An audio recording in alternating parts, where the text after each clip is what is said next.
A gente tem o professor Carlos Dias na área e eu quero começar com o professor aqui um papo. Pode colocar isso, vamos lá. Adrilles Jorge, professora Paula. Professor, bom dia. Como é bom vê-lo aqui no Show da Manhã, tudo bem? Bom dia, Marco Antônio, bom dia, Adrilles, bom dia, Paula. Uma alegria imensa minha, uma honra estar com vocês. Muito obrigado pelo convite. Professor, a gente que agradece. Eu quero colocar, William, o vídeo 6. É uma animação, mas tem algo muito sério nessa animação. Eu amei, eu me matei de rir ontem vendo isso, eu coloquei algumas vezes. Mas tem um pano de fundo sério que eu quero ouvir o professor Carlos Dias a respeito. Vamos lá. Que Belém seja do jeito que for, que o povo seja do jeito que for, é aqui. Ele tem que saber quanto dói uma picada de carapanã. Ele tem que saber porque é bom, sabe? Tem que saber que aqui é um povo extraordinariamente alegre, é um povo feliz, é um povo trabalhador. Nós temos pobres, mas temos orgulho. E eles vão ver como é que a gente vive.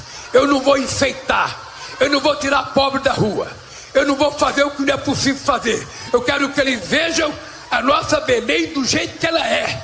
Se não tiver hotel 5 estrelas, durma no de 4. Se não tiver de 4, durma no de 3. Se não tiver de 3, durma na estrela do céu do mundo, olhando para o céu, que vai ser maravilhoso.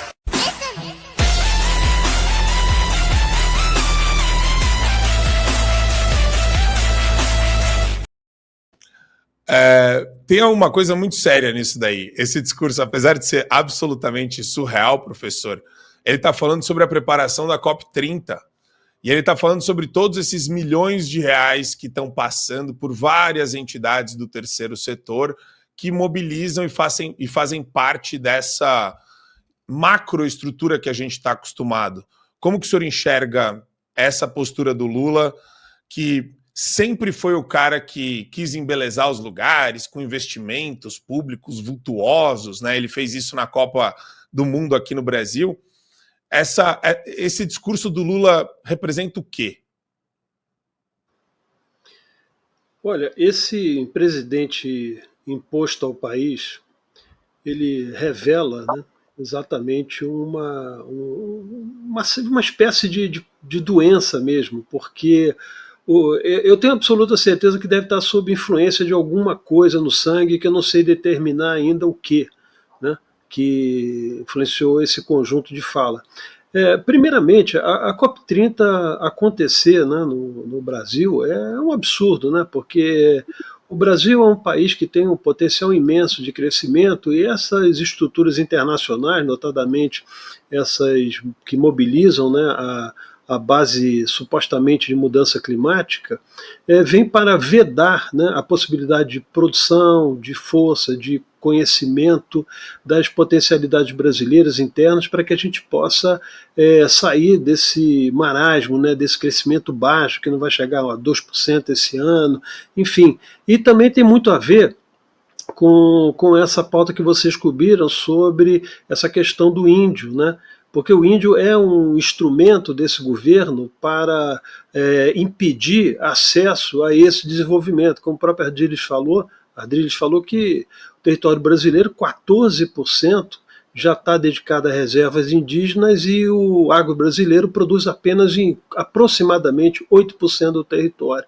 Então, esse devaneio, essa loucura, essa mediocridade, essa estupidez que esse sujeito reproduz, na verdade para, enfim, mostrar um país incapaz, Escolher exatamente o caso de Belém, né, sabendo que você tem uma baixíssima infraestrutura e a tem exatamente pelo fato de que o governo ou a iniciativa privada, de uma maneira geral, é privada de poder investir em desenvolvimento e crescimento.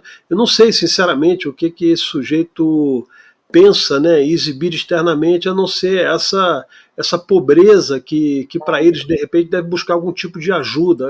Sinceramente, é muito difícil você qualificar. É uma coisa que me pegou assim de surpresa, mas ela está alinhada, né, com esse pensamento pobre que não vai levar o país a lugar nenhum. Em vez de a gente falar nas nossas potências, ele quer exibir a mediocridade, a falta de infraestrutura, a falta de planejamento, enfim. Agora, repito, né, concluindo, a COP30 para nós é tipo assim, é um desserviço ao país, é uma forma de querer mostrar aquilo que nós temos que nos comprometer com uma certa preservação, que nos torna exatamente o campo que esse sujeito mostra, o subdesenvolvimento moral e intelectual do Brasil. Perfeito, professor. Paula Marisa tem uma pergunta para o professor Carlos Dias. Tenho sim. Bom dia, professor. Obrigada por ter aceito o convite e participar com a gente aqui no Fio Diário. Eu queria saber um pouquinho mais sobre essa guerra tarifária, porque a gente está vendo toda hora, aliás, toda vez que eu ligo o noticiário para dar uma espiadinha o que é a CNN, o que é a Globo, o que esse pessoal da grande mídia está falando, eles estão falando sobre a guerra tarifária, preocupadíssimos, né, com isso. O Lula taxar o povo brasileiro absurdamente não é problema. A gente ir numa loja comprar um carro, pagar 2, não é problema nenhum. Mas a guerra tarifária é um grande problema e eles pintam a situação como se o Trump estivesse recuando porque a China está ganhando espaço. Então, eu queria ouvir o seu comentário a respeito disso. Olha, eu acho que esse tema ele está muito bom posicionado, porque não se trata de guerra tarifária, né? As pessoas colocam como se fosse uma questão meramente comercial. Ela é econômica, geopolítica e, logicamente, política, né?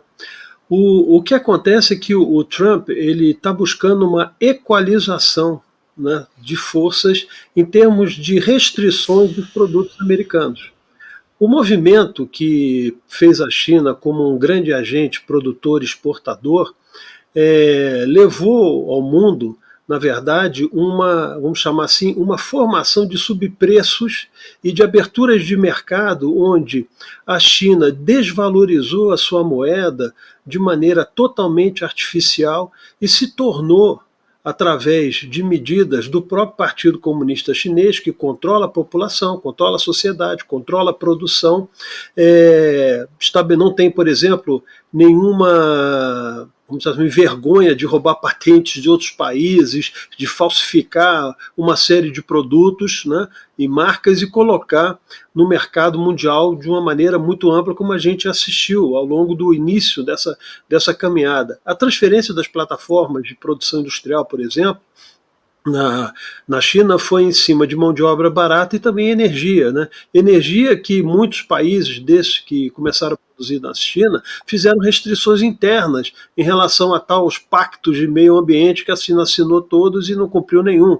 Então, carvão, petróleo, enfim, toda sem ser energia renovável, né, utilizado para a produção, a questão, por exemplo, da mão de obra escrava, sem regime de horário, sem nenhuma condição absolutamente de proteção social nenhuma. Então, os produtos chineses tiveram uma condição de competitividade em função da baixa condição da sua moeda, tá? E também todos em síntese, essas coisas que eu comentei. Então, por que eu digo que não é uma guerra tarifária, é uma guerra monetária? Porque, na verdade, os Estados Unidos, na sua desindustrialização, passou um conjunto de condições de bens e serviços, inclusive para a produção na China. E o que acontece? Os Estados Unidos passou a ser exportador de quê? Ao invés de automóvel, ao invés de eletrodoméstico, etc., ele passou a exportar o produto que ele mais tem de valor, que é a sua própria moeda. Então, o que aconteceu? Em termos de déficits recorrentes, os Estados Unidos, para você comparar agora, no ano de 2024, os Estados Unidos tiveram um déficit na balança comercial de 1,2 trilhão de dólares. Isso vem acontecendo ao longo de 20 anos, 25 anos. Nos últimos 7 anos, só para você ter uma ideia, o mínimo que ele conseguiu foi um déficit de 552 bilhões de dólares. E o restante, até 2024, foi crescente. A China, ao contrário. A China teve quase 1 bilhão em 2024 em dólar, em termos de superávit. E nesse mesmo período que eu estou analisando, só para falar em 7 anos, ela só teve superávit recorrentes. Então ela estocou dólar. Então ela tem hoje 3,2 trilhões de dólares de reserva. é o país que mais tem reserva em moeda americana. E tem basicamente aí 2.300 toneladas de ouro. Mas, professor, se me permite interromper, tudo bem, em relação à China é um problema grave, realmente. Mas o Trump, ele deu uma voltada atrás e reduziu as tarifas para os demais países. O senhor acha que foi um passo importante na construção de um diálogo comercial dos Estados Unidos, não só com o Brasil, mas com os demais países do mundo? Sim, mas a questão é a seguinte: esses outros países, com todo respeito, são laterais, tá certo? Sim, a com questão certeza. é geopolítica, China e poder. Você tem um país que está com altas reservas de ouro, que consegue sustentar sua moeda, e tem uma das maiores reservas, repito, a maior reserva de dólar no mundo, que impacta as ações de investimento, né? Porque ninguém investe em yuan, né? Investe em dólar. Então eles têm recurso suficiente para financiar projetos de infraestrutura, essas coisas, como está fazendo na América Latina e fazendo na África. Tá? Então, esse recuo, entre aspas, né, da parte dos outros países, não dos Estados Unidos, porque eles resolveram conversar sobre as barreiras impostas aos produtos americanos. Então, eles vão aí sim equalizar essa condição comercial. Agora virou parte comercial. Aí sim, agora os outros países eles vão reduzir as barreiras aos produtos americanos, vão reduzir essas tarifações, aí os Estados Unidos vão conversar, porque vão poder voltar a ser exportadores, vão poder... Porque a questão é a seguinte: mercado aberto, a melhor competência, a ação de competência é que se estabelece. Os Estados Unidos, por exemplo, não vão exportar produtos em que eles não têm absolutamente nenhum tipo de qualificação. Então, essa relação comercial, a questão mais competitiva, ela tem que quebrar as barreiras para os mercados funcionarem de forma natural e não artificial, que é o caso. Então, quando você impõe as barreiras, você, na verdade, o que você está negociando é a manutenção da sua condição deficitária, que você está se fechando para países que têm uma capacidade melhor de produção, de tecnologia, de custo sobre produto, etc. Na verdade, você está penalizando o seu mercado consumidor. No Brasil, por exemplo, o Brasil é um país, né, totalmente regulamentado, amarra de tudo quanto é lado. O Brasil tem um conjunto de estruturas legislativas, né, e de impedimentos que não fazem com que um livre mercado estabeleça. E tem os privilégios, vocês conhecem, né? O Brasil continua com esse programa de empresas especiais, né, as migas do governo, que tem financiamentos, né, permanentes, né, com valores, assim, em termos de juros, totalmente inabsorvíveis, né, em mercado natural, e continua, por exemplo, sendo protegida. Então, você tem um mercado fechado no Brasil. Então, eu acho que o erro no Brasil não é você não desregulamentar, você não se abrir, logicamente, de uma maneira ponderada, planejada, a estrutura de modernização. Você vê que o agro só fez isso, a única coisa internacional que tem no país é a estrutura do agro, porque o agro teve, para ser competitivo, tem que investir em tecnologia, tem que botar capital próprio, teve que, em função de mercado, logicamente, tem alta demanda, né, alimentos, e mesmo assim in natura. Não estamos falando de agroindústria, nós estamos falando de exportação de commodities, o que é um grande erro também, que a gente precisa reformar, mas é o que o Estado brasileiro faz. Ele simplesmente privilegia uma indústria sucateada, continua subvencionando, e o custo vem para nós, inflação e taxa de juros altos. Sim. E, professor, eu gosto muito de juntar o cenário econômico com a questão da liberdade de expressão. E queria ouvir sobre esse panorama, quer dizer, uma coisa não influencia na outra, no caso dos Estados Unidos.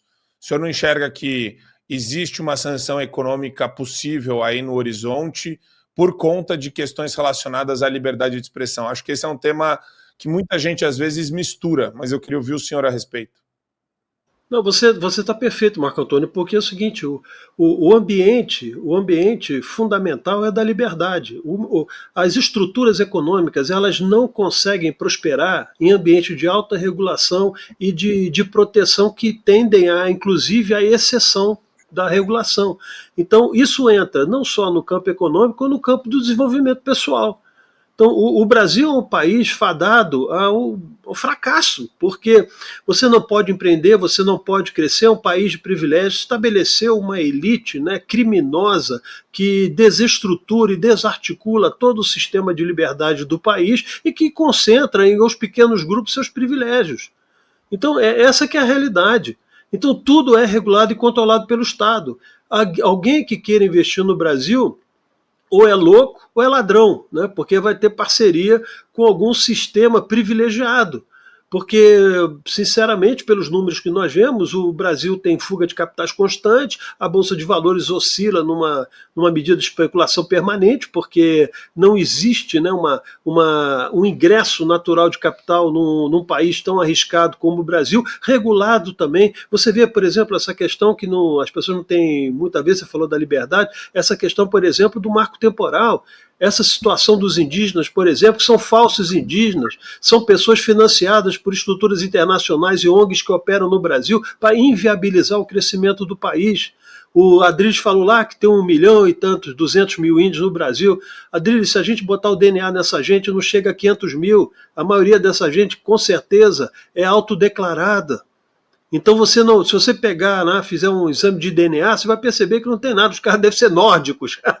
Então tem um negócio assim, impressionante. Então, e o Brasil não quer tratar disso. O Brasil não quer tratar, por exemplo, das amarras que fazem com que a gente supera as barreiras internas do país. O Código Florestal, repito, é a pior coisa que aconteceu no Brasil, porque além de não preservar, a única coisa que ele preservou foi o subdesenvolvimento e a incapacidade do país de explorar os seus recursos naturais. E o mundo demandando tudo isso. Nós temos aqui áreas, né, na parte do subsolo, por exemplo, né, de metais extremamente nobres, especiais, que o mundo, por exemplo, da alta tecnologia está demandando. O Trump, por exemplo, quando fez agora os acordos, né, no sentido de travamento para fazer essa equalização de investimentos no país, a maioria das empresas que estão vindo são de altíssima tecnologia. E eles vão demandar o quê? Metais nobres, vão demandar exatamente aquilo que a gente tem a riqueza no solo, e nós não podemos operar porque o IBAMA não deixa, a Marina não quer, o Lula não quer, as ONGs internacionais não querem, e essa gente é financiada por esses grupos que fazem com que o país permaneça nessa condição de subdesenvolvimento. Então, essa é a questão central. O Brasil precisa rever, abrir seu mercado. O Brasil tem capacidade de abrir. O Brasil tem tecnologia, tem inteligência, tem empresários qualificados. O que acontece, eu repito e fecho, essa elite de Brasília,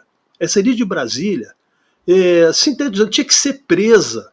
Porque essa gente é que está destruindo a capacidade de desenvolvimento do país. Nós não temos mercado interno por causa deles, nós temos inflação alta por causa deles, nós temos juros altos por causa deles, tá certo? Quando eu falo elite Brasília, me refiro também a paulista aí, tá? Essa turma que está tudo num colunho só, né? Que vive do rentismo e vive exatamente da extorsão do orçamento público, que é a rolagem de dívida e pagamento de dívida. É essa que é a questão. Então, professor, muito bom. Queria agradecer demais o professor pela aula magna que ele deu aqui para a gente, fazendo essa recapitulação geral do estado de coisas no Brasil. Professor Carlos Dias, vamos colocar aqui as redes do professor, que vale a pena acompanhar. Olha só, Carlos DF no X, Instituto _IDL no Instagram, ou no YouTube, canal Instituto IDL Democracia e Liberdade. Professor, obrigado. Obrigado por abrir um tempinho para falar com a gente hoje. Não, eu que agradeço a você em particular e o Adriles, a Paula também por essa oportunidade de conversar. E a gente precisa, Marco, ser mais firme. A gente tem que tensionar mesmo, porque o país tem saída, né? Ele só não tem com essa gente que está no poder.